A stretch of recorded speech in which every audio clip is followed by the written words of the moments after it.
2015년 38명의 목숨을 앗아간 메르스가 다시 찾아왔습니다.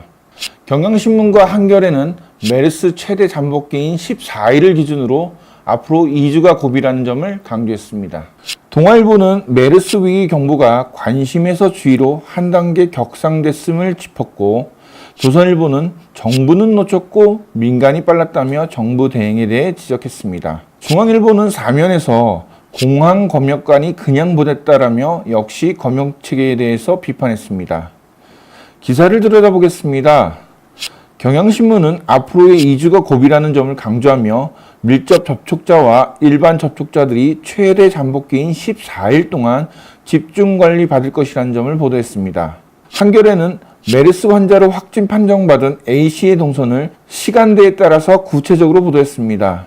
특히 A씨를 공항 검역에서 놓쳤다는 지적에 대해 소화기 증상이나 근육통 등의 초기 증상을 보이는 경우가 간혹 있기 때문에 A씨와 같은 비특이 증상을 모두 검역에서 걸러내는 시스템은 거의 불가능하다는 김호란 국립암센터 예방의학과 교수의 말을 인용했습니다. 한겨레는 이재가 강남성심병원 감염내과 교수의 밀접 접촉자 관리를 철저하게 하면서 비행기의 다른 승객 등 놓친 접촉자가 없는지 꼼꼼하게 봐야 한다는 말을 인용하면서 2주가 고비라는 점을 다시 강조했습니다.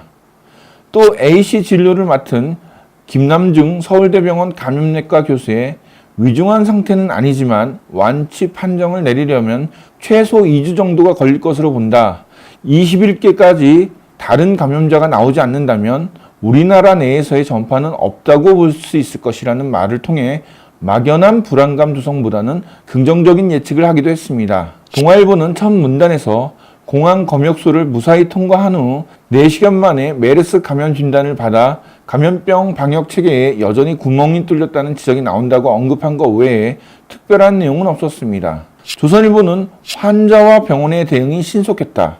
초기 대응의 실패에 대규모 환자가 발생한 2015년 메르스 사태와는 여러모로 달랐던 것이다 라며 환자와 병원이 신속히 대응한 점을 먼저 꺼냈습니다. 하지만 공항 검역 단계에서 환자 상태를 좀 더 꼼꼼하게 살폈어야 하는 거 아니냐는 지적이 나온다고 추가로 언급했습니다.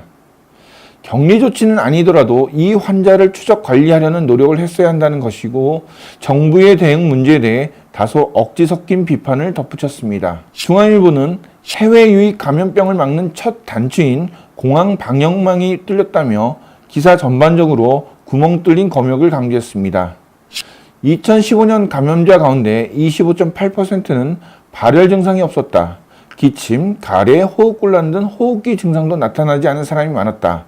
반면 복통, 설사 등 소화기 증상을 호소한 감염자가 12.9%에 달했다며 설사 증상을 보인 환자를 통과시킨 검역관에 대해서도 비판했습니다. 중앙일보는 기사 마지막에 만약 공항 입국 단계에서 환자를 격리했다면 공항에서 음압시설이 된 앰뷸런스를 타고 서울대 병원으로 이동했을 터이고, 그러면 출입국 심사관, 의료진 4명, 가족, 택시기사 등은 밀접 접촉자에 포함되지 않았을 것이다 라고 굳이 하지 않아도 될 가정을 덧붙였습니다.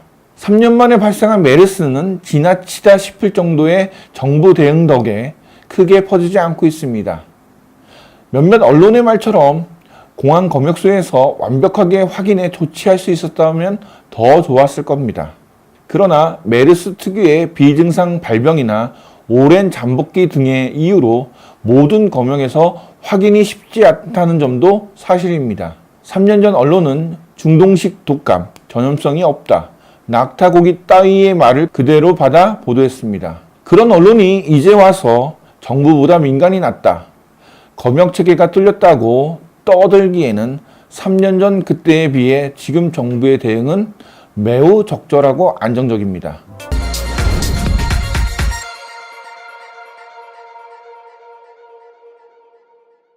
좋아요와 구독하기 부탁드립니다.